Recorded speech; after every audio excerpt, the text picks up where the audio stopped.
Hey guys, it's Evan with Evan K Exotics. It's June 20th, 2025. It's pretty hot. We're getting a hot, humid spell coming in here.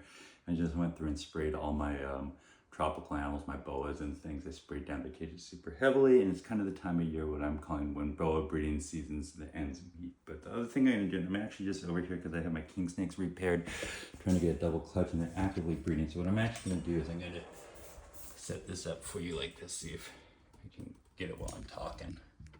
There we go. Now, I just sent a kind of half joking text to one of my friends, but he said, king snakes are known for eating each other during breeding. I said the stressful part about breeding king snakes for a boa guy is that orgasmic gyrations look a lot like death rolls.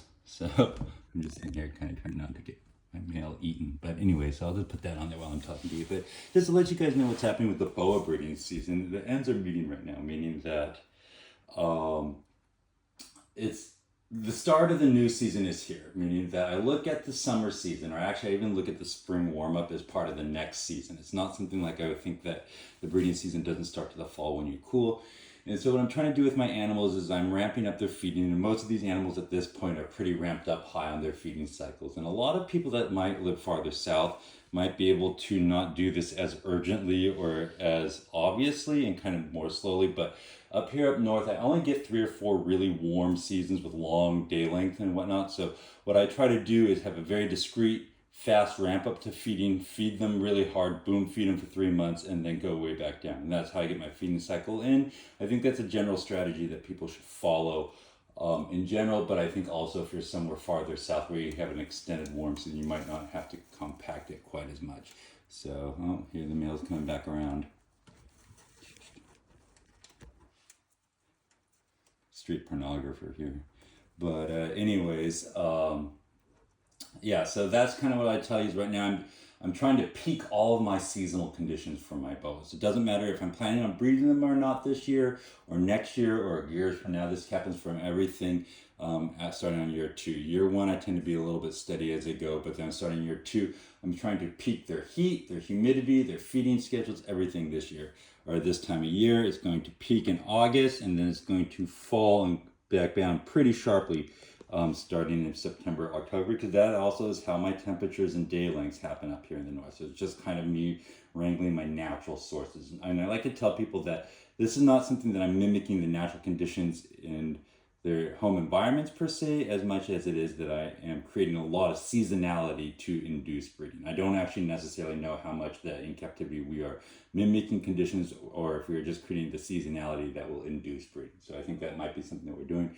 But then on the back end, my 3 boas, I believe that they've all kind of decided what they're going to do at this point. I believe the Argentine pair has ovulated and bred. I'm pretty sure the Dumerose pair has bred, and the short-tailed, I think that they are just gone into their ovulation and that she's about to shed. So I'm going to go ahead and say that at this point their fates are all kind of sealed. What is going to happen with them. I think that I saw positive things towards breeding on all of them, but that doesn't mean that I'm going to have successful litters out of all of them. I'd be surprised if I did. But that being the case, I do believe that all of them have put in the work to breed.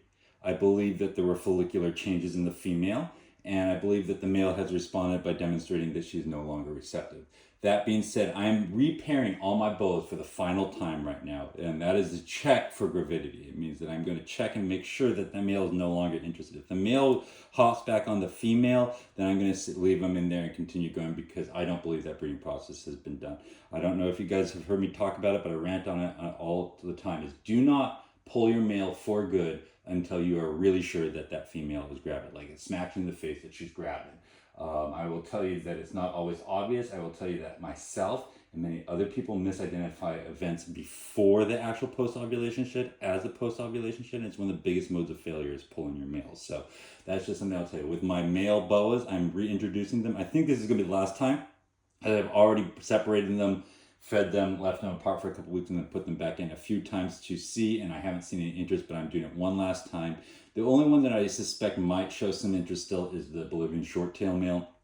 He That female has not had what I believe to be her post-ovulation shed. I think she's going into it, and I think that we might see it. But the other two, I'm putting in one last time just to double check, make sure for good luck, make sure I don't pull my male too early, but everything else is going in. So the ends are meeting with the boa season. Hopefully we'll have some babies on the ground for you coming up here later in the summer or the fall, probably the fall, and hopefully we're rolling into the season. But I'm going to leave these king snakes to go at it because they could be at it for a while now. But there you go, lots of happenings in the snake room. Bye-bye.